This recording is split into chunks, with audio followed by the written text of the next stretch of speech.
اعوذ باللہ من الشیطان الرجیم بسم اللہ الرحمن الرحیم السلام علیکم ورحمۃ اللہ وبرکاتہ۔ امید کرتی ہوں کہ آپ تمام سننے والے خیر و عافیت سے ہوں گے۔ جو کتاب ہم پڑھ رہے ہیں اس کا نام ہے اسلامی تعلیمات کے اصول اور فروع، دین اسلام کے بنیادی عقائد اور احکام کا جامع تعریف پیش کر رہے ہیں علامہ سید ذیشان حیدر جوادی۔ اس بک کی جتنی بھی آڈیوز آئیں گی اس کے لیے آپ پلے لسٹ بنام اسلامی تعلیمات کے اصول اور فروع میں جا کر ملاحظہ کر سکتے ہیں۔ آج انشاءاللہ کہ ہم لوگ اس کتاب کا حصہ نمبر 11واں پیش کریں گے کہ اس میں ہم لوگوں نے پچھلے حصے میں حج کے حوالے سے ذکر کیا تھا۔ آج انشاءاللہ کہ اس کی خصوصیات پہلی ہے حج عالمی اجتماع۔ موجودہ ترقی یافتہ دور میں دنیا کے ہر ملک میں مختلف اوقات میں عالمی اجتماعات ہوتے رہتے ہیں۔ امریکہ میں مستقل ایک عالمی ادارہ ہے جس میں سال بھر دنیا کے ہر ملک کے نمائندے جمع ہوتے رہتے ہیں، لیکن ان سارے اجتماعات کو حج بیت اللہ کے اجتماع سے ملا کر دیکھا جائے تو ان اجتماعات کی کوئی حیثیت نہیں رہ جاتی۔ صحیح ہے کہ حج کا اجتماع ایک مذہب کے ماننے والوں کا اجتماع ہے، دوسرے اجتماعات میں مختلف مذاہب نظریات کے افراد شریک ہوتے ہیں، لیکن اصل مقصد یہ ہے کہ کسی بھی قوم یا ملت کے مسائل کو حل کرنے کے لیے اتنا بڑا اجتماع عدیل النظیر ہوتا ہے کہ جبکہ اس اجتماع میں وہ تمام خصوصیات پائی جاتی ہوں کہ جو دنیا کے دوسرے اجتماعات میں مفقود ہیں بلکہ ناممکن۔ اس اجتماع میں کسی فرد یا جماعت یا حکومت کی پسند کا دخل نہیں ہوتا اور نہ کسی خاص نظریے کے پسندیدہ افراد طلب کیے جاتے ہیں، بلکہ اس کے لیے خلیل خدا کا اعلان عام آج بھی فضا میں محفوظ ہے اور مندوبین اسی آواز پر لبیک کہتے ہوئے نظر آتے ہیں۔ اس اجتماع میں کسی طرح کی قومی، لسانی، طبقاتی یا نظریاتی تقسیم نہیں ہوتی ہے، بلکہ سارے عالم اسلام کے افراد، سیاہ سفید، سلطان و رعایا، عرب و سب ایک انداز سے شریک ہوتے ہیں اور سب کو مشترکہ طور پر خدائی دعوت نامہ جاری کیا جاتا ہے۔ اس اجتماع میں ثقافتی اور علاقائی تقسیم کا بھی کوئی اثر نہیں ہوتا اور سارے مسلمان ایک انداز، ایک لباس، ایک حیت کے ساتھ شریک ہوتے ہیں اور ہر طرح کی تفریق ختم ہو جاتی ہے، نہ کوئی بندہ رہا اور نہ ہی کوئی بندہ نواز۔ اس اجتماع میں تمام شرکاء کے لیے ایک قسم کا نظام، ایک قسم کی پابندی ہوتی ہے اور کسی کے ساتھ کوئی خصوصی رعایت نہیں۔ اس اجتماع کا مرکز ایسے مقام پر ہے کہ جہاں غیر اقوام کا داخلہ ممنوع ہے تاکہ مسلمان اپنے مسائل کو نہایت ہی آزادی سے طے کر سکے، لیکن اس کے باوجود اس کا اصلی اجتماع میدان عرفات میں ہوتا ہے کہ جہاں دیگر افراد بھی شریک ہو سکتے ہیں تاکہ اسلام پر جاسوسیت اور خفیہ دہشت گردی کا الزام نہ لگایا جا سکے۔ ہر آدمی کو اندازہ ہو جائے کہ مسلمان عالم انسانیت کے مسائل حل کرنے کے لیے جمع ہوئے ہیں اور ان کا مقصد کسی طرح کی فرقہ واریت یا دہشت گردی نہیں۔ حج بیت اللہ نے آج اپنی عالمی حیثیت اور سیاسی افادیت کو گم کر دیا ہے، تو یہ ان مسلمان کا قصور ہے کہ جو اس اجتماع کے خود ساختہ منظم ہیں اور جنہوں نے ان کی معنوی اور سیاسی حیثیت کو خاک میں ملا دیا، اسے صرف چند صحرائی قسم کے اعمال کا مجموعہ بنا دیا ہے کہ ہر انسان دنیا کے دوسرے انسان سے الگ، اس کے مسائل سے بیگانہ اور بعض اوقات اس کی عادات اور اطوار سے بیزار نظر آتا ہے۔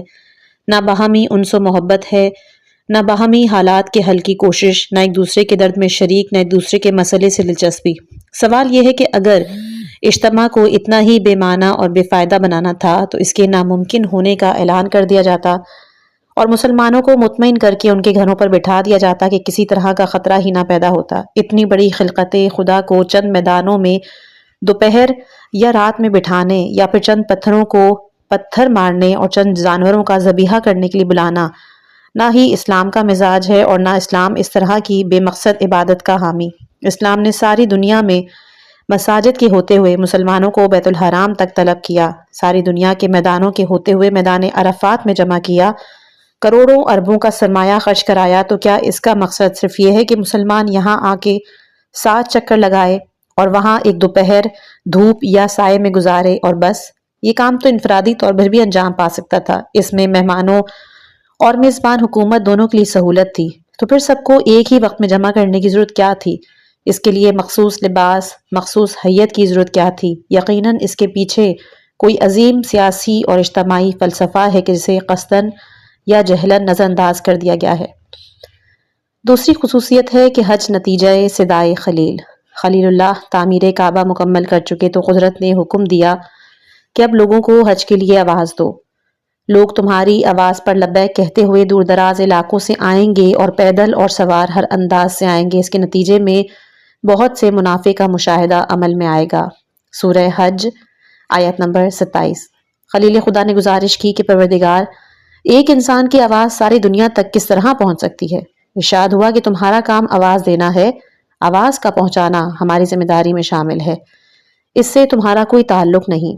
ہم اس آواز کو اسلاب و ارحام تک پہنچائیں گے۔ حقیقت امر یہ ہے کہ پروردگار نے صدائے خلیل کو یہ تاثیر عنایت کی کہ اگر ذبح شدہ جانوروں کو آواز دے دے تو وہ بھی پہاڑوں کی چوٹیوں سے اڑ کر خدمت خلیل میں آ سکتے ہیں، اور اگر ساری دنیا کے مسلمان لبیک کہتے ہوئے آ جاتے ہیں تو کوئی حیرت کی بات نہیں۔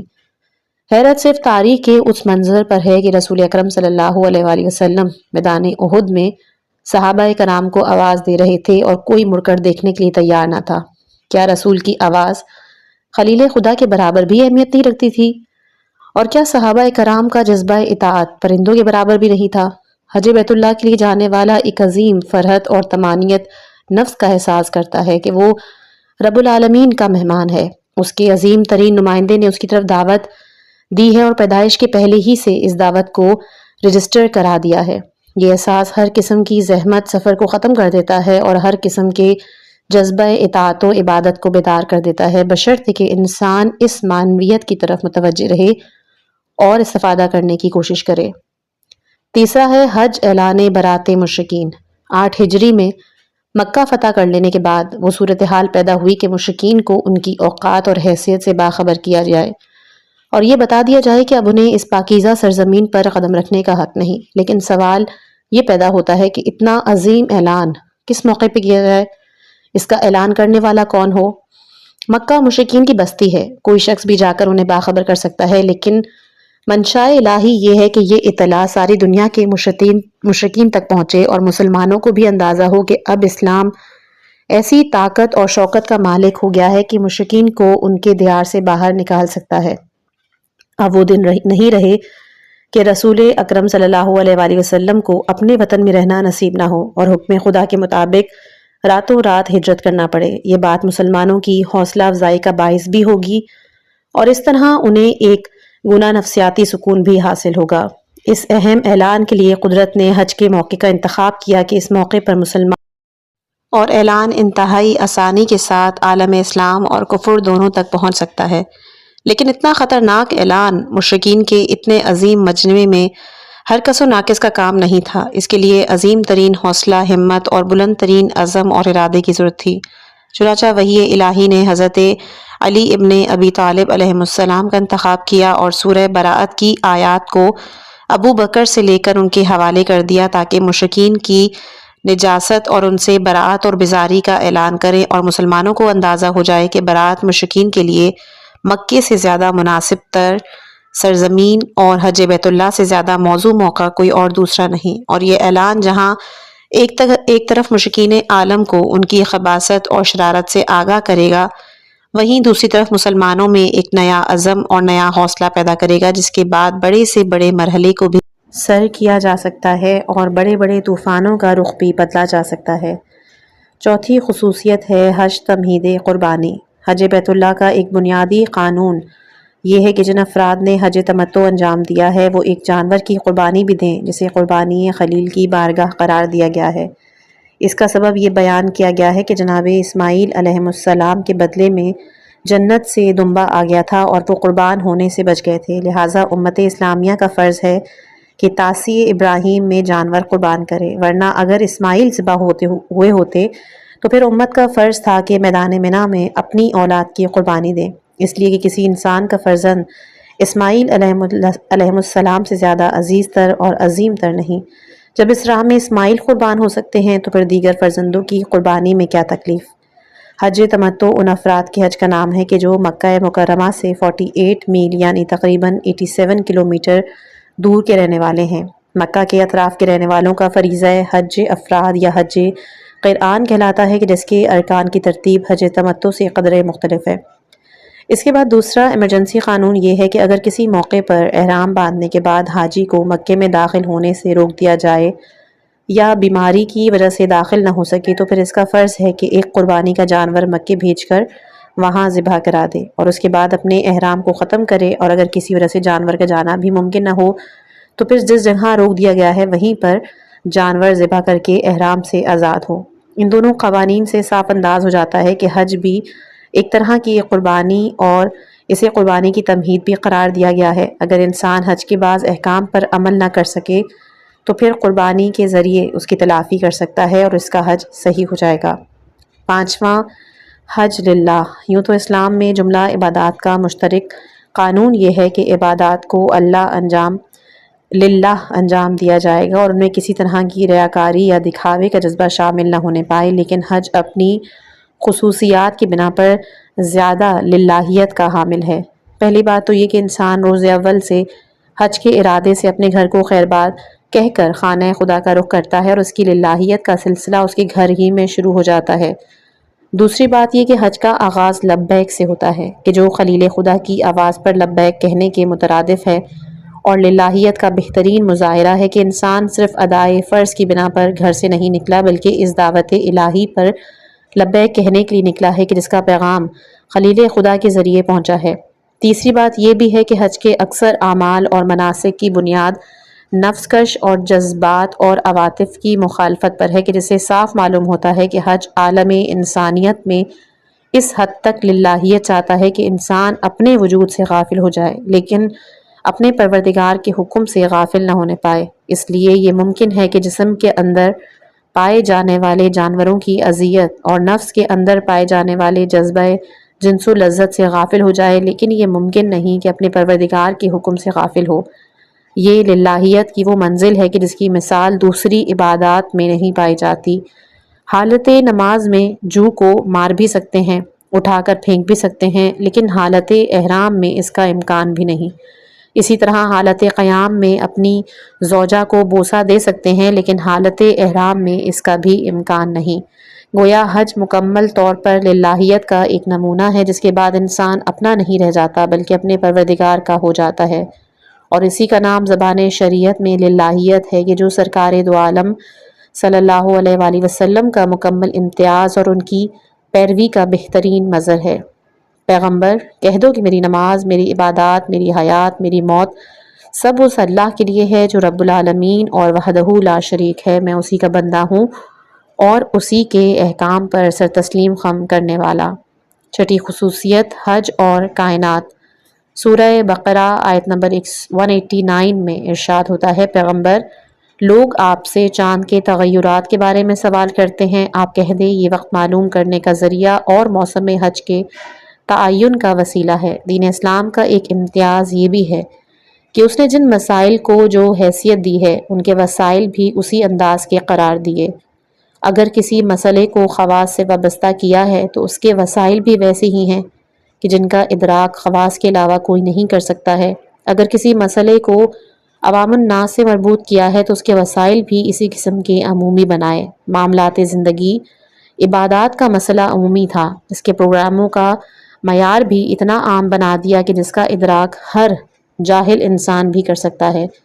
چاند کب نکلتا ہے، کیسے بڑھتا ہے، کب کامل ہوتا ہے، کس طرح کم ہوتا ہے، کب غائب ہو جاتا ہے، پھر کب نکلتا ہے، یہ وہ مسائل ہیں جنہیں ہر آنکھ والا اپنی آنکھ سے دیکھ سکتا ہے، اس کے بارے میں فیصلہ کر سکتا ہے، اور یہی خواص بھی عوام ہی کی شہادت پر اعتبار کرتے ہیں کہ اس کا علم اور فضل سے کوئی بھی تعلق نہیں ہے۔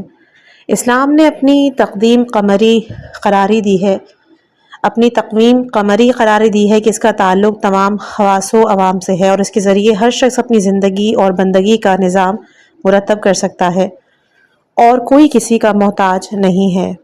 اوقات نماز کے واسطے سورج کے طلوع، زوال اور غروب کا حوالہ دیا گیا ہے کہ یہ بھی ایک عمومی مسئلہ ہے، اس کا تعلق بھی ہر اس انسان سے ہے کہ جس پر نماز واجب کی گئی ہے۔ گویا اسلام میں اوقات کا معیار سورج ہے اور تاریخوں کا معیار چاند۔ اسلام نے دوسرے حسابات کو یکسر مسترد نہیں کیا لیکن اپنے حسابات کا معیار چاند ہی کو قرار دیا۔ اس کا مطلب یہ ہے کہ جو شخص اسلامی طریقے پر معاملات کو انجام دینا چاہتا ہے اسے چاند کی کیفیت پر بہرحال نظر کرنا ہوگی۔ دنیائے غرب اور دنیائے غیر اسلام اپنے کاروبار حیات کو کائنات سے غافل ہو کر بھی شروع کر سکتی ہے۔ آج جنوری کی پہلی تاریخ ہے، لہٰذا سال کا آغاز ہو گیا، لیکن عالم اسلام پہلی تاریخ کے تعین کے لیے بھی نظام کائنات پر نظر کرنے کا محتاج ہے۔ اس طرح اسلام نے ہر شخص کو آیات الہیہ کی طرف لاشعوری طور پر متوجہ کیا۔ کسی فرد مسلمان کو زمین پر رہ کر اور آسمان سے غافل نہیں ہونے دیا۔ اس کے بعد خصوصیات کے ساتھ اس چاند کی تغیر کو حج کا موسم معین کرنے کا ذریعہ قرار دیا گیا ہے تاکہ انسان کا حج بیت اللہ کائنات سے غفلت کا سبب نہ بن جائے، بلکہ حقیقی حج بیت اللہ کرنے والا وہی کہا جائے گا کہ جو نظم کائنات پر نظر رکھے اور دیکھے کہ ذی الحج کا مہینہ کب شروع ہوا، چاند کے تغیرات کس تاریخ کی نشاندہی کر رہے ہیں، اور اس طرح حج بیت اللہ نے زمین و آسمان میں ایک رابطہ پیدا کیا اور زمین کا رشتہ آسمان سے جوڑ دیا۔ اس بات کو معراج بندگی سے تعبیر کیا جاتا ہے۔ واضح رہی کہ مالک کائنات نے چاند کو معیار حج بنانے کے بعد یہ مزید کرم کیا کہ اس کی تاریخیں انتہائی روشن راتوں میں قرار دے دی کہ دنیا کے تمام وسائل روشنی ختم ہو بھی جائیں تو 9 ذی الحجہ کی شب کو منا اور عرفات میں اور 10 ذی الحجہ کی شب کو مزدلفہ میں بقدر ضرورت روشنی رہے گی۔ پھر منا میں شب باشی کا کام 11ویں اور 12ویں شب میں قرار دیا، جس وقت چاند اپنی بلند ترین منزل کے قریب ہوتا ہے۔ کائنات کو بقدر امکان روشن بنا دیا ہے تاکہ لوگ اس کی روشنی میں ایک دوسرے حالات پر نظر رکھ سکیں اور اپنے اعمال کو انتہائی سہولت اور آسانی کے ساتھ انجام دے سکیں۔ اسلام کی انہی حکمتوں نے اسے دین فطرت بنا دیا اور اس کا کوئی قانون اصول فطرت اور قوانین طبیعت کے خلاف نہیں ہے۔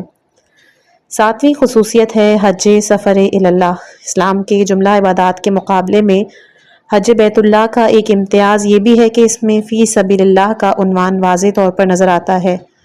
اس میں اس کا لحاظ بھی رکھا گیا ہے کہ جہاد فی سبیل اللہ کا بہترین مصداق ہے، لیکن اس کی حیثیت مانوی ہے۔ ظاہری اعتبار سے اس میں کوئی سفر نہیں ہوتا، یہ کسی وقت کسی مقام پر بھی ہو سکتا ہے۔ اس میں مقام بدر، خیبر تک سفر بھی ہو سکتا ہے، احد اور خندق کی طرح گھر کے اندر بھی ہو سکتا ہے، لیکن حج بیت اللہ میں سفر کی کیفیت بہرحال ضروری ہے۔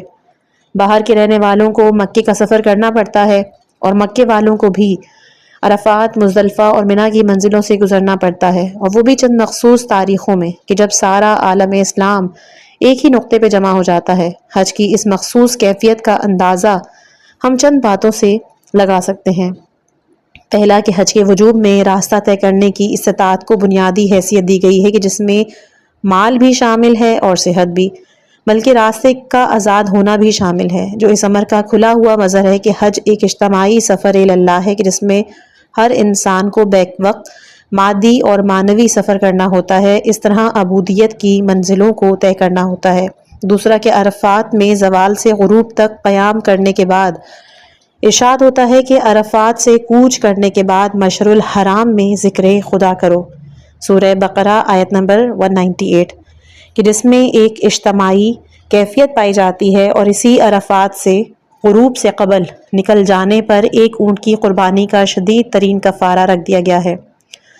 تیسرا کہ مشعر الحرام میں رات گزارنے کے بعد تمام لوگوں کے ساتھ منا کی طرف کوچ کرو، سورہ بقرہ آیت نمبر 199، کہ صاف واضح ہے کہ اسلام ایک اجتماعی سفر کا منظر تشکیل دینا چاہتا ہے، اور حقیقت امر بھی یہ ہے کہ باطنی اور معنوی اعتبار سے انسان تقرب کی کتنی ہی منزلیں کیوں نہ طے کر لے، اسے وہ لذت عبادت حاصل نہیں ہوتی کہ جو اس اجتماعی اور مادی سفر میں حاصل ہوتی ہے، جہاں ہر شخص ایک خاص لباس میں دنیا اور مافیہ سے بے نیاز ہو کر اپنے پروردگار کی طرف سفر کرتا ہے۔ اس کی نظر میں عبادت الہی کے علاوہ کوئی محرک نہیں ہوتا، اس کی تاکید برابر دعاؤں یا لبیک سے ہوتی رہتی ہے۔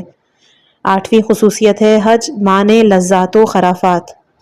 حج چند مقررہ مہینوں میں ہوتا ہے، اور جو شخص بھی اس زمانے میں اپنے اوپر حج کو فرض کر لے اسے عورتوں سے مباشرت، گناہ اور جھگڑے کی اجازت نہیں ہے، سورہ بقرہ آیت نمبر 197۔ انسانی فطرت ہے کہ وحشت سفر اسے انس و راحت کی طرف متوجہ کرتی ہے کہ جہاں 4 افراد جمع ہو جاتے ہیں وہاں گرمی محفل کے لیے یا اپنی برتری کے اظہار کے لیے بے بنیاد تذکرے شروع ہو جاتے ہیں۔ اس طرح عبادت بھی معصیت کی شکل اختیار کر لیتی ہے۔ عبادت گزار انسان یوں بھی اس نقطے کی طرف متوجہ رہتا ہے، لیکن قرآن مجید نے خصوصیت کے ساتھ حج کے موقع پر ان جاہلانہ اور جاہلیت زدہ امور پر پابندی عائد کرا دی تاکہ انسان کو یہ احساس پیدا ہو کہ یہ عالم غربت کا سفر نہیں جہاں زوجہ سے دل بہلانے کی ضرورت پڑے، یہ پروردگار کی بارگاہ کی طرف سفر ہے کہ جہاں انسان تمام ماں سوا اللہ سے غافل ہو جاتا ہے اور اسے ہر زحمت میں ایک راحت کا احساس ہوتا ہے۔ اور پھر یہ اجتماع بھی دنیا داری کا اجتماع نہیں کہ جہاں اپنی برتری کے اظہار کی ضرورت پڑے، بلکہ یہ بندگی کا اجتماع ہے کہ جہاں ہر احساس ذلت و خاکساری انسان کو بلندیوں کی طرف لے جاتا ہے اور منزل معراج تک پہنچا دیتا ہے۔ غلط بیانی انسانی کردار کے لیے، فخر و مباحات انسانی بندگی کے لیے سم قاتل کی حیثیت رکھتی ہے۔ غلط بیانی کے بعد انسان کی بات کا اعتبار ختم ہو جاتا ہے اور فخر و مباحات سے انسان کی بندگی شیطینیت میں تبدیل ہو جاتی ہے۔ شیطان کی کل شیطینیت یہی تھی کہ اس نے امر الہی کے بعد بھی مقام بندگی میں فخر و مباحات کا سلسلہ شروع کر دیا اور ہمیشہ کے لیے ملعون اور مردود قرار پا گیا۔ نویں خصوصیت حج فریضہ انسانیت۔ حج بیت اللہ کے امتیازات میں ایک اہم امتیاز یہ ہے کہ دین اسلام نے اسے اسلام و ایمان کی مقتضیات و لوازم میں قرار دینے کے بجائے انسانیت کے لوازم میں قرار دیا۔ بار بار اس نقطے کی تاکید کی کہ جس طرح انسان فطری طور سے بڑی شخصیتوں کے دربار میں حاضری کا خواہشمند رہتا ہے، اسی طرح اس کے دل میں بارگاہ الہی میں حاضری کا اشتیاق بھی ہونا چاہیے، جبکہ سلاطین دنیا کے دربار میں حاضری کی اجازت لینا پڑتی ہے۔ بارگاہ احادیث میں انسان عظیم ترین پیغمبر خلیل خدا کے ذریعے مدعو کیا گیا ہے، اس کے بعد بھی اشتیاق حج نہ پیدا ہو تو یہ صرف ایمان کا نقص نہیں بلکہ انسانی فطرت کی کمزوری ہے۔ انسان دین و مذہب اور مالک کائنات کے سلسلے میں اتنا بھی نہیں کرنا چاہتا ہے جتنا عام شخصیتوں کے سلسلے میں بمقتضائے انسانیت انجام دے لیتا ہے۔ حج بیت اللہ کے سلسلے میں انسانیت کا حوالہ حسب ذیل طریقوں سے دیا گیا ہے۔ پہلا سورہ آل عمران آیت نمبر 96 میں ہے کہ پہلا وہ گھر کہ جو انسانوں کے لیے بنایا گیا ہے جو مکے میں ہے اور مبارک ہے اور عالمین کے لیے ہدایت ہے۔ دوسرا سورہ آل عمران آیت نمبر 97 میں ہے کہ اللہ کے لیے انسانوں کی ذمہ داری ہے کہ اس کے گھر کا حج کریں۔ تیسرا سورہ بقرہ آیت نمبر 189 میں ہے کہ پیغمبر لوگ آپ سے چاند کے بارے میں دریافت کرتے ہیں تو کہہ دیجئے کہ یہ انسانوں اور حج کے لیے وقت معین کرنے کا ذریعہ ہے۔ پانچواں سورہ بقرہ آیت نمبر 199 کہ اس کے بعد اس طرح کوچ کرو جس طرح تمام انسان کوچ کرتے ہیں۔ اگلا سورہ مائدہ آیت نمبر 97 کہ اللہ نے بیت الحرام کعبے کو انسانوں کے قیام کا ذریعہ قرار دیا۔ سورہ توبہ آیت نمبر 3 کہ اللہ اور رسول کی طرف سے روز حج اکبر انسانوں کے لیے اعلان ہے کہ خدا اور رسول مشرکین سے بیزار ہیں۔ سورہ حج آیت نمبر 25 میں بیان ہے کہ مسجد الحرام کو تمام انسانوں کے لیے یکساں طور پر قرار دیا گیا ہے، چاہے وہ حاضر ہوں یا باہر والے۔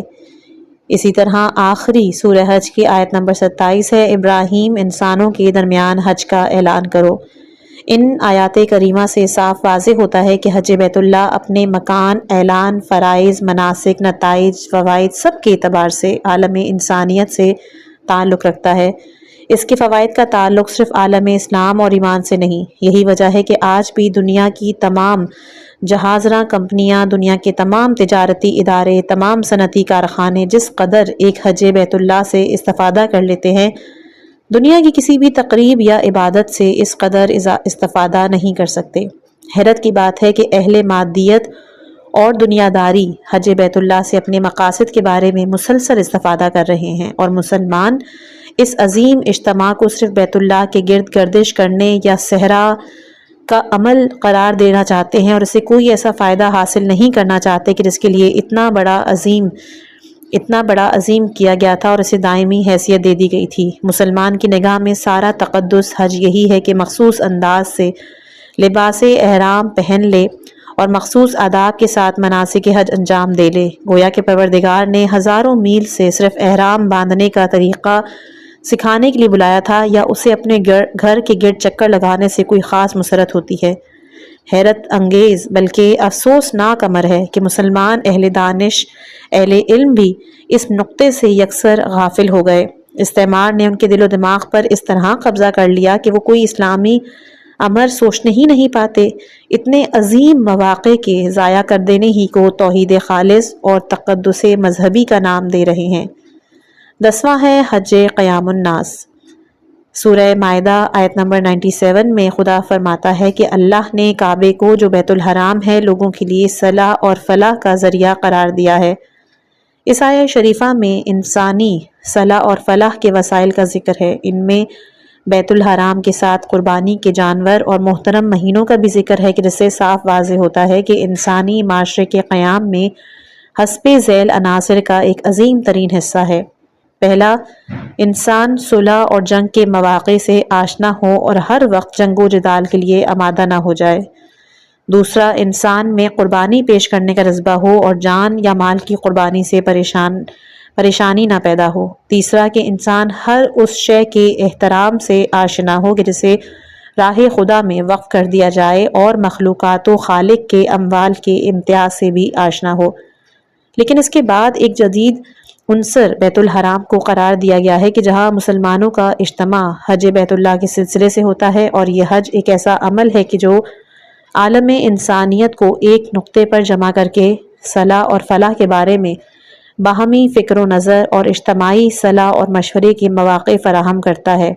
اسی حج بیت اللہ کی بنیاد پر کعبے کو وسیلہ صلاح اور فلاح سے تعبیر کیا گیا ہے۔ حج کی سیاسی حیثیت سے انکار کرنا، اسے صحرائی یا مکانی گردش کا نام دینا، اس کے قیام الناس ہونے کا ایک کھلا ہوا انکار ہے، کہ جو قرآن مجید کے بیان کردہ فلسفہ عبادت کے خلاف ہے، اور جس کی بنا پر مسلمان 11ویں خصوصیت ہے حج یادگار سلف صالحین۔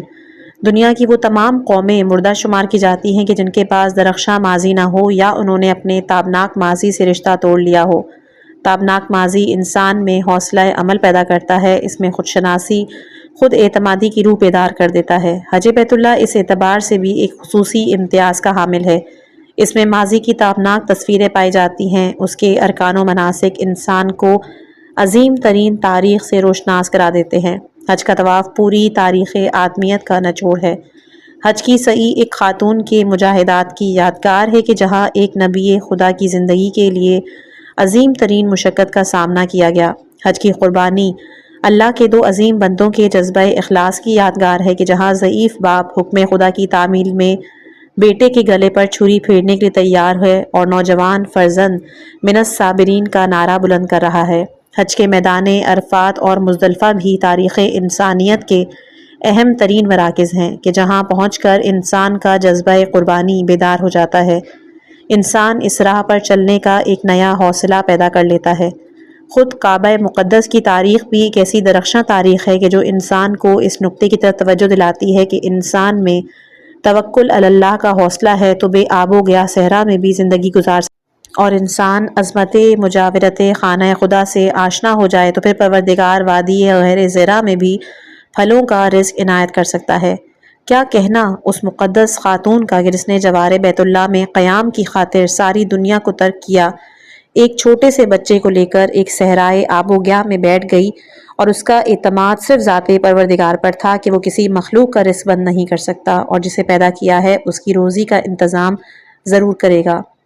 12واں امتیاز ہے حج یادگار قربانی۔ کیا قیامت خیز وہ لمحہ تھا کہ جب ایک باپ اپنے نوجوان فرزند کے گلے پر چھری پھیر رہا تھا، اور قدرت آواز دے رہی تھی کہ بس ابراہیم، بس تم نے اپنے خواب کو سچا کر دکھایا، ہم حسن عمل والوں کو اس کی جزا دیتے ہیں۔ ہم نے اسماعیل کا فدیہ ایک دمبے کو قرار دیا، اور اس قربانی کو آخری دور کے لیے اٹھا رکھا ہے۔ ابراہیم علیہ السلام حکم الہی کی تعمیل پر خوش تھے، اسماعیل علیہ السلام منزل قربانی میں قدم رکھنے پر مسرور تھے۔ قدرت کو اپنے ان مخلص بندوں کا عمل اس قدر پسند آیا کہ اس نے ان ارکان حج میں ہی شامل کر کے رہتی دنیا تک کے لیے دائمی اور ابدی بنا دیا۔ اب کسی مسلمان کا عمل اس وقت تک قابل قبول نہیں ہے کہ جب تک راہ خدا میں ایک قربانی نہ پیش کرے۔ یہ قدرت کا امت اسلامیہ پر احسان ہے کہ اس نے اسماعیل علیہ السلام کی قربانی کے عوض ایک دمبا بھیج دیا تھا، ورنہ آج اعمال اور ارکان حج میں اولاد کی قربانی شامل ہوتی، اور ہر حج بیت اللہ انجام دینے والے کو ایک فرزند کی قربانی پیش کرنا ہوتی۔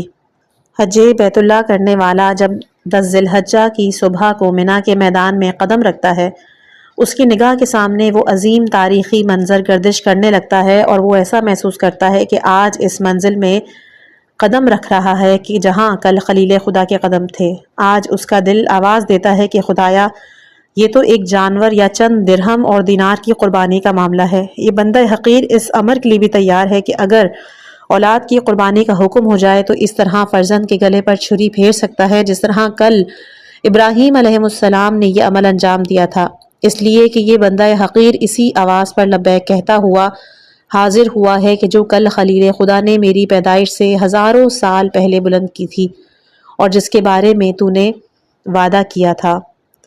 13ویں خصوصیت ہے حج براءت از شیطان۔ حج کے اعمال میں ایک عمل ہے رمی جمرات، جس کی تکرار 3 دن تک مسلسل ہوتی ہے، اور یہ حج کا وہ منفرد عمل ہے کہ جس کی اس قدر تکرار ہے، نہ ہر عمل ایک مرتبہ انجام پا جاتا ہے اور بس۔ طواف خانہ کعبہ 1 مرتبہ، نماز طواف 1 مرتبہ، سعی 1 مرتبہ، عرفات اور مزدلفہ کا قیام اور وقوف 1 مرتبہ، قربانی 1 مرتبہ، حلق 1 مرتبہ، طواف النساء اور اس کی نماز بھی 1 مرتبہ، لیکن رمی جمرات کا سلسلہ 3 روز تک جاری رہتا ہے۔ 10 ذی الحجہ کو جمرہ عقبہ کو رمی کرنا ہوتی ہے اور 11، 12 کو تینوں جمرات کو رمی کرنا ہوتی ہے۔ اس پورے کاروبار میں وہی اسلحہ استعمال ہوتا ہے کہ جو روز اول ابرہہ کے لشکر کے مقابلے میں استعمال کیا گیا تھا۔ ایسا معلوم ہوتا ہے کہ کنکری ایک ایسا اسلحہ ہے کہ جو ہمیشہ باطل کے اہم مقابلے میں استعمال ہوتا ہے۔ ابرہہ کو فنا کرنا ہوا تو بھی یہی اسلحہ استعمال ہوا، جمرات کو رمی کرنا ہوتی ہے تو بھی یہی اسلحہ استعمال ہوتا ہے، سرکار دو عالم صلی اللہ علیہ وآلہ وسلم کا کفار کو اندھا بنانا ہوا تو بھی یہی اسلحہ استعمال ہوا۔ پروردگار کو بھی اس چھوٹے سے ذرے کی ادا اس قدر پسند ہے کہ اپنے محبوب کی رسالت کی گواہی بھی دلوانا چاہی تو انہی ذرات کو استعمال کیا۔ انہوں نے ہی کلمہ پڑھ کے ثابت کیا کہ ہمارے پاس دولت تولا بھی ہے اور قوت تبرہ بھی، ہم رسالت کی گواہی دینا بھی جانتے ہیں اور مشرکین کو اندھا بنانا بھی۔ کہا جاتا ہے کہ حج کا یہ عمل بھی خلیل خدا کی ایک یادگار ہے کہ جب جناب ابراہیم علیہ السلام جناب اسماعیل علیہ السلام کو لے کر مقام ذبح کی طرف چلے تو شیطان نے 3 مرحلوں پر اس قربانی کو ناکام بنانے کی کوشش کی۔ پہلے خود جناب ابراہیم علیہ السلام کو سمجھایا اور جب انہوں نے ماننے سے انکار کیا تو پھر جناب ہاجرہ اور جناب اسماعیل علیہ السلام پر اپنا حربہ فریب استعمال کیا، لیکن سب نے اسے دھتکار دیا اور اسلام نے اس ادا کو جزء عبادت بنا دیا۔ بظاہر چھوٹے منجھلے بڑے کا فرق پتھروں کے فرق سے نہیں ہے بلکہ مختلف قسم کے شیاطین کی تعبیر ہے یا مختلف قسم کی شخصیتوں کی طرف اشارہ ہے کہ اس واقعے میں 3 طرح کی شخصیتیں مصروف کار تھیں۔ شیطان نے تینوں پر حملہ کیا، لہٰذا انہی شخصیتوں کے اعتبار سے حملہ آور کے درجے کا بھی تعین کیا گیا۔ جب جناب ابراہیم علیہ السلام پر حملہ کیا تو ان کا عنوان جمرہ عقبہ ہو گیا، اور جب جناب ہاجرہ پر حملہ آور ہوا تو اسے جمرہ وسطیٰ کہا گیا، اور جب جناب اسماعیل علیہ السلام کا رخ کیا تو اس کی حیثیت جمرہ صغریٰ کی ہوئی۔ اس طرح مناسک حج سے یہ بھی واضح ہو گیا کہ یہ عمل ایک مرتبہ نہیں انجام پایا بلکہ شیطان بار بار کوشش کرتا رہا کہ صورتحال کی نزاکت سے فائدہ اٹھا لے، اور جیسے جیسے معاملہ منزل ذبح سے قریب تر ہوتا گیا اس کی کوششیں بھی تیز تر ہوتی گئیں، لیکن بالآخر ناکام ہوا اور عباد مخلصین کے مقابلے میں کوئی تدبیر کارگر نہ ہوئی۔ حج کا یہ عمل مسلمانوں کو اس واقعے کی یاد دلا کر حسب ذیل امور کی طرف توجہ دلاتا ہے۔ پہلا کہ بندہ خدا بچہ ہو یا بوڑھا ہو، عورت ہو یا مرد ہو، سب کا فریضہ ہے کہ منزل قربانی میں یکساں قسم کے جذبات کے حامل ہو۔ دوسرا کہ قربانی کی راہ میں بڑی سے بڑی رکاوٹ بھی کوئی حیثیت نہیں رکھتی۔ تیسرا امر الہی کے آ جانے کے بعد شیاطین کے فریب میں آ جانا شان عبدیت اور اخلاص کے سراسر خلاف ہے۔ چوتھا کہ جس طرح شیطان اپنے مقصد کے سلسلے میں مایوسی کا شکار نہیں ہوتا، مسلسل جدوجہد کرتا ہے، بندہ مومن اور مرد مسلمان کو بھی اسی حوصلے کا مالک ہونا چاہیے۔ پانچواں کہ دشمن کے مقابلے میں اسلحے کی کیفیت پر نظر نہیں کرنی چاہیے، جس طرح ممکن ہو مقابلہ کرنا چاہیے۔ ممکن ہے کہ کنکری بھی شیطان کو مار دینے کا سبب بن جائے۔ حج کا یہ سب سے آخری عمل انسان کو ہوشیار کرتا ہے کہ اگر شیاطین سے براءت کا جذبہ نہ پیدا ہو سکا تو پھر سارے حج کی کوئی قیمت نہیں۔ مسلمان کو میدان منی میں ظہر کے وقت تک انتظار کرنا چاہیے۔ بھرے مجمع میں شیاطین کو پتھر مار کر یہ جذبہ تبرہ لے کر اپنے وطن کو جانا چاہیے کہ اس سے بہتر کوئی تحفہ حج نہیں۔ سارے اعمال اور مناسک مکہ مکرمہ میں کام آتے ہیں، اور براءت شیاطین کا جذبہ پوری دنیا میں کہیں بھی کام آ سکتا ہے۔ 14واں ہے حج سادگی حیات۔ انسان گھر کے اندر سے باہر ڈرائنگ روم تک اپنے دوست سے بھی ملاقات کرنے کے لیے آتا ہے تو اپنے لباس کو ٹھیک کر کے برآمد ہوتا ہے۔ اس کے بعد گھر سے باہر نکلتا ہے تو اور لباس کا مزید اہتمام کیا جاتا ہے کہ اس کی نگاہ میں اس کی عزت اور عظمت کا ایک بڑا حصہ لباس سے وابستہ ہے، اور لباس انسان کی شخصیت کو امتیاز بخش دیتا ہے۔ یہی وجہ اور ان کی دولت کا ایک بڑا حصہ لباس کی ساخت پر خرچ ہوتا ہے۔ اس کے بغیر شخصیت کی تشکیل بہت مشکل ہوتی ہے، لیکن حج بیت اللہ نے اس پورے نظام حیات کو تبدیل کر دیا، اور حکم ہوا کہ لاکھوں کے مجمع میں ایک لنگی اور چادر پہن کر نکل پڑو اور اپنے بہترین لباس کو اتار دو۔ اس طرز عمل سے تمہارے اس نظریے کا بھی علاج ہو جائے گا کہ انسان کی عظمت اور شخصیت میں لباس کا بھی کوئی دخل ہے۔ تمہارے اندر یہ احساس ہی پیدا ہوگا کہ لباس تقویٰ سے بہتر کوئی لباس نہیں، اور پھر تمہیں یہ خیال بھی پیدا ہوگا کہ اگر واقعاً شخصیت بنانے کا کوئی ارادہ ہے تو حج بیت اللہ شخصیت سازی کا میدان نہیں ہے، یہ کردار سازی کا میدان ہے کہ جہاں تواضع خاکساری سے بڑی کوئی دولت نہیں۔ انسان جس قدر بھی بارگاہ الہی میں اپنے کو ذلیل بنا کر پیش کرتا ہے، رب العالمین اسے اسی مقدار میں صاحب عزت اور عظمت بنا دیتا ہے۔ اس عمل سے مسلمانوں میں مساوات اور یکسانیت کا جذبہ بھی پیدا ہوتا ہے، اور سب کو خیال ہوتا ہے کہ اپنے بھائی کے سامنے شخصیت کے اظہار کی ضرورت نہیں ہے۔ مقام بندگی میں سب یکساں حیثیت رکھتے ہیں۔ جب کبھی دشمن کے مقابلے میں جانا ہوگا تو شخصیت کا اظہار کرنا ہوگا۔ اس وقت تو رب العالمین کی بارگاہ میں حاضری کا مرحلہ ہے۔ اس وقت کسی شخصیت سازی یا خودنمائی کی کوئی ضرورت نہیں۔ 15واں ہے حج دعوت الہی۔ حج بیت اللہ انجام دینے والا انسان جب لباس احرام پہن کر بھرے مجمع میں مادی کمزوری کا احساس پیدا کرتا ہے، اپنی عزت خطرے میں نظر آتی ہے، تو نیت احرام کے ساتھ لبیک کی تکرار ایک عجیب و غریب عظمت کا احساس دلاتی ہے۔ تو اس علاقے میں از خود نہیں آیا، نہ تو نے اپنی مرضی سے لباس اتار کر اپنے کو مجمع عام میں سبک بنایا، تو ایک مہمان ہے جسے ہزاروں سال پہلے سے مدعو کیا گیا ہے۔ تیری دعوت کے لیے عظیم ترین انسان کا انتخاب کیا گیا ہے۔ یہ لباس بھی در حقیقت ایک سادہ لباس نہیں ہے، بلکہ ایک عظیم ترین بارگاہ میں حاضری کا یونیفارم ہے۔ اگر دنیا کے ہر سلطان کو یہ حق پہنچتا کہ وہ اپنے دربار میں حاضری کا ایک لباس معین کر دے تو رب العالمین کو تو بہرحال یہ حق حاصل ہے۔ فرض صرف یہ ہے کہ سلاطین زمانہ کو اپنی حیثیت بھی کچھ نہیں، لہٰذا وہ لباس کے زرق برق انداز سے دربار کی رونق بڑھانا چاہتے ہیں، حاضرین کے قیمتی لباس سے اپنی شخصیت سازی کرنا چاہتے ہیں، لیکن رب العالمین ان تمام امور سے بے نیاز ہے۔ وہ اپنے بندوں کو بھی معنویت کی دنیا میں لے جا کر مادیات سے بلندتر بنا دینا چاہتا ہے، لہٰذا اس نے اپنے دربار کے آداب الگ ہی رکھے ہیں۔ پھر سلاطین دنیا کے روابط تمام افراد سے الگ الگ ہوتے ہیں کہ بعض کو پاریابی کا شرف ملتا ہے اور بعض کو نہیں، بعض کی حیثیت بلندتر ہوتی ہے اور بعض کی کمتر، اور سب اپنے اپنے گھر سے اپنی حیثیت، لیکن رب العالمین کی حیثیت ان تمام امور سے بالکل مختلف ہے۔ اس کے روابط تمام مخلوقات سے ایک قسم کے ہیں اور سب اس کے بندے ہیں، چاہے وہ سلطان السلاطین ہوں یا فقیر الفقراء۔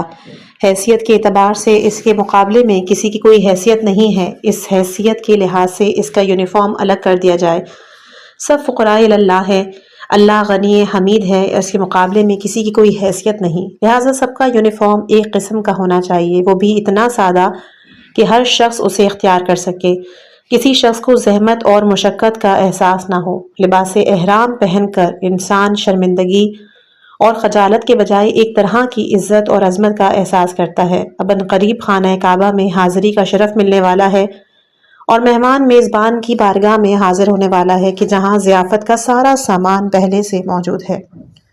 مبارکوں و ھدی للعالمین، دنیاوی اعتبار سے ہر طرح کی برکت اسی کعبے کے اندر ہے، اور دینی اعتبار سے ہدایت کا سارا انتظام اسی کعبے کے اندر پایا جاتا ہے۔ لکل قوم ہاد کا پہلا مصداق اسی کعبے سے ملا ہے، اور کل ایمان کے وجود کا چراغ کا سراغ اسی خانہ کعبہ سے ملتا ہے۔ 16واں ہے حج اصلاح مفہوم زینت۔ اسلام اپنے چاہنے والوں کو نہایت ہی آراستہ اور پیراستہ شکل میں دیکھنا چاہتا ہے، چنانچہ اس کا کھلا ہوا اعلان ہے کہ ہر عبادت کے وقت اپنی زینت کا خیال رکھو۔ آخر زینت خدا اور پاکیزہ رزق کو کس نے حرام دیا؟ ہم نے زمین کی ہر شے کو اس کے لیے زینت قرار دیا۔ مال اور اولاد زندگانی دنیا کی زینت ہے۔ عورتوں کو چاہیے کہ اپنی زینت کا اظہار نہ کریں لیکن رکھیں، جس سے صاف واضح ہے کہ اسلام زینت کا حامی ہے اور وہ اپنے چاہنے والوں اور ماننے والوں کو بدترین حالت میں نہیں دیکھنا چاہتا، لیکن اس کے باوجود وجب انسان منزل حج میں قدم رکھتا ہے تو اسے ہر قسم کی زینت سے الگ کر دیا جاتا ہے۔ لباس میں سادگی، عورتوں کے زیور اتار دیے جاتے ہیں۔ ایک انگوٹھی یا چشمہ بھی اگر زینت میں ہے یا زینت کی نیت سے ہو تو اسے بھی برداشت نہیں کیا جاتا۔ تو آخر اس کا راز کیا ہے؟ نماز کے وقت زینت کا مطالبہ کیا جائے اور حج کے موقع پر زینت کو اتروا دیا جائے۔ کیا پروردگار کے نظام میں بھی اس طرح کی بے نظمی پائی جاتی ہے؟ نہیں۔ بات صرف یہ ہے کہ حج ایک مدرسہ تربیت ہے کہ جہاں انسان کو بلا کر اسے ہر طرح کی تربیت دے دی جاتی ہے، اس کے بعد رخصت کر دیا جاتا ہے کہ اب اسی تربیت کے زیر سایہ زندگی گزارے اور یہ احساس رکھے کہ صرف مادی آرائش ہی کا نام زینت نہیں، بلکہ انسان کا ایمان اور کردار بھی ایک سامان زینت ہے کہ جس سے بہتر کوئی سامان نہیں۔ عورت کے لیے حیا کو اسی لیے زیور کہا گیا کہ وہ زیور ترک کر دینے کو کمال نہ سمجھے بلکہ زیور کے مفہوم کی تبدیلی کو کمال سمجھے اور زیور حیا سے 24 گھنٹے آراستہ رہے۔ مال اور اولاد کو زینت حیات دنیا قرار دینے کے بعد باقیات الصالحات کا تذکرہ بھی اسی امر کی طرف اشارہ ہے کہ باقیات الصالحات بھی انسان کی زندگی کی ایک زینت ہیں کہ جن کا احساس اور ادراک صرف صاحبان علم اور عرفان ہی کو ہو سکتا ہے۔